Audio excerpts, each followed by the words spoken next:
¿Qué se siente ser hija de pastores? Bueno, quiero contarles mi experiencia como hija de pastor. Para mí ser hija de pastor ha sido un gran honor y un gran privilegio, y no lo digo por decirlo, sino que mi papá trabajaba en una transnacional muy grande, ganaba mucho dinero, pero había algo que me faltaba y era el tiempo con mi papá.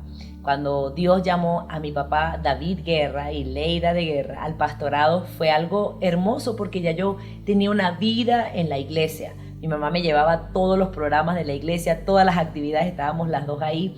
Y cuando mi papá pastor toma el llamado de Dios de ser pastor, realmente me pegó un poquito. Una de las cosas que me dijeron era que ya no íbamos a tener las cosas materiales que teníamos antes, pero que sí le vamos a tener, pero no como lo correspondía, lo que correspondía a lo que disfrutábamos. Y realmente te puedo decir que desde que mi papá tomó el ministerio, ha sido para mí una gran aventura, y ser hija de pastor es tener un honor, también una gran responsabilidad sobre mis hombros, que realmente trato de llevársela a mis hijos de la misma manera, que amen el ministerio, que amen el llamado de Dios y que puedan comprender que servir a Dios es tener más de lo que uno puede soñar. Cuando Dios te llamó como pastora, ¿cómo te sentiste? Cuando Dios me hizo el llamado al pastorado como tal, fue ya teniendo una transición o un transcurrir, tenía un transcurrir en el ministerio de jóvenes, y me comenzaron a invitar a los 21 años a nivel internacional, afuera en otros países,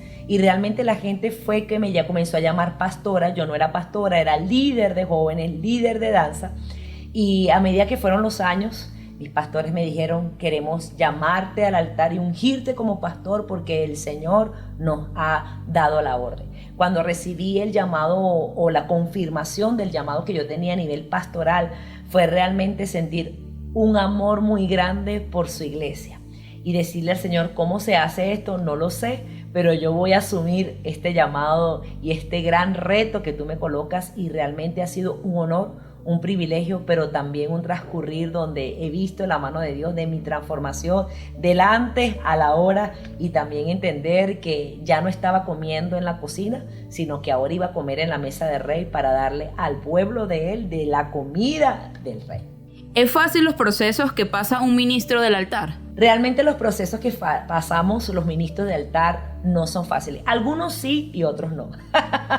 Y cuando hablo de decir fáciles, es cuando dejamos que Dios actúe y nos disponemos a hacer la voluntad de Dios sin explicación, sino decirlo: tú lo dijiste, yo lo hago. Pero cuando son los procesos que Dios comienza a trabajarte a ti, porque sabes que primeramente te trabajan a ti para lo que tú vas a dar al pueblo. Y como ministro de altar, primero subes tú para después llevar al pueblo al lugar donde Dios quiere. Es allí ese proceso donde hay lágrimas, donde hay alabanza, donde hay adoración, pero también es donde tú sientes que todo se muere, porque tienes que entregarle tus sueños al Señor, porque ya no van a ser tus sueños. Cuando uno es un ministro de altar, uno entiende y uno dice: ya no son mis sueños, ya no es mi tiempo, ya no es mi espacio, ya no es mi vida, sino es lo que Dios diga y determine hacer. Y es allí el punto donde más nos cuesta de quiebre, decirle al Señor: yo tenía este sueño, pero voy a cumplir tus sueños.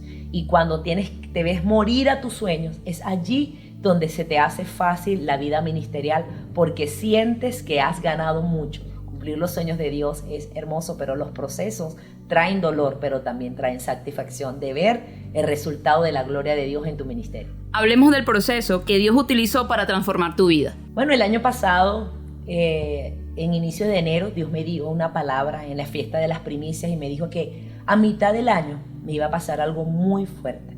Siendo un ministro de altar, Dios te adelanta a las batallas y te da la respuesta que vas a obtener.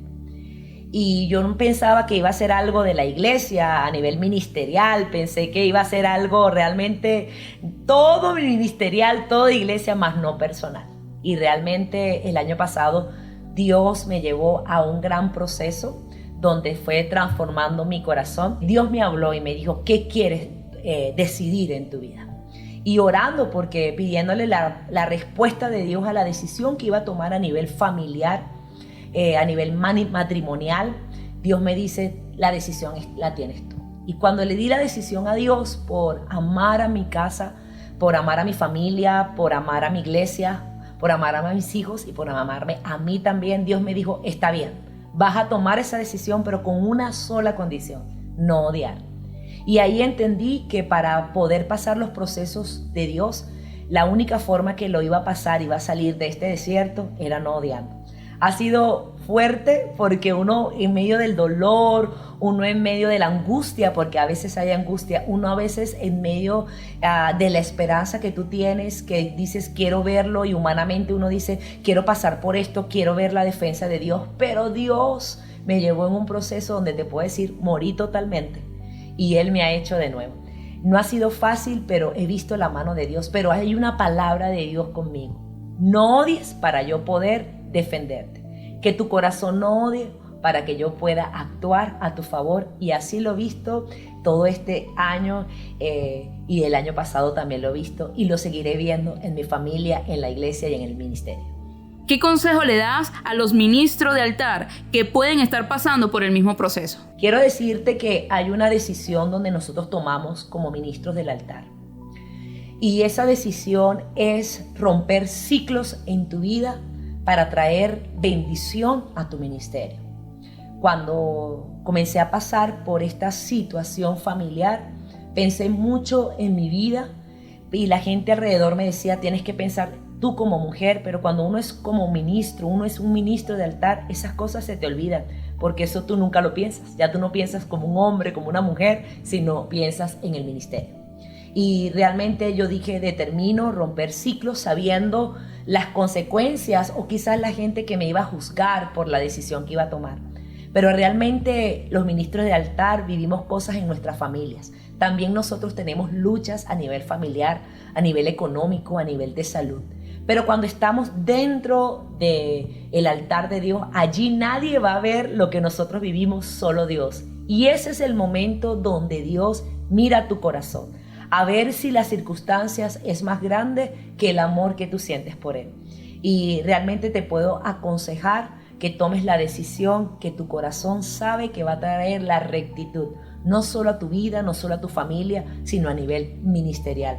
Hoy en día hay muchos hermanos, muchos ministros del altar que se me acercan, me abrazan y yo apoyo a aquellos que también toman otra decisión de permanecer, de seguir. Para mí me costó mucho porque tuve que abandonar lo que más amaba. Pero cuando te ponen en una línea y te ponen a escoger entre Dios y ese sueño o eso que tú amas, ahí es donde Dios te está mirando como miró a Job. Y yo decidí por Dios. Y siempre voy a decidir por Él, porque así como David le pasó con Mical y le dijo, tú no me has colocado en el reinado, a mí también me tocó decirle a esta situación, tú no me has colocado donde estoy, me ha colocado Jehová de los ejércitos y a Él escojo y a Él seguiré eligiendo, porque Dios es la razón de mi existencia. Si alguien deja de amar a Dios en mi vida, me deja de amar también a mí.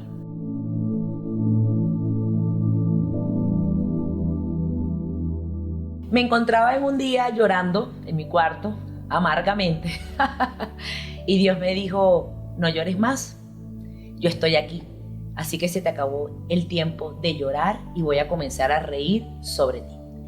Y el Espíritu Santo inmediatamente me dijo, ¿por qué no le haces un fondo de pantalla con las palabras que te van a dar aliento en medio de este proceso? Entonces, aquí hemos colocado visualmente o materializado esos fondos de pantallas que tuvieron todo el año 2021 conmigo. Cada mes era un fondo de pantallas con sticker, con muchas cosas que el Señor ministraba a mi corazón, porque yo decía, ¿qué cosa yo tengo más en la mano? Y era mi celular. Entonces tenía el fondo de pantalla que me abría y el fondo de pantalla que quedaba. Y cada vez que yo leía mi celular y podía ver el fondo de pantalla, era esa vitamina para mi alma que me recordaba que Dios está conmigo. Y así sucesivamente, entonces fueron los meses pasando y yo haciendo fondos de pantalla.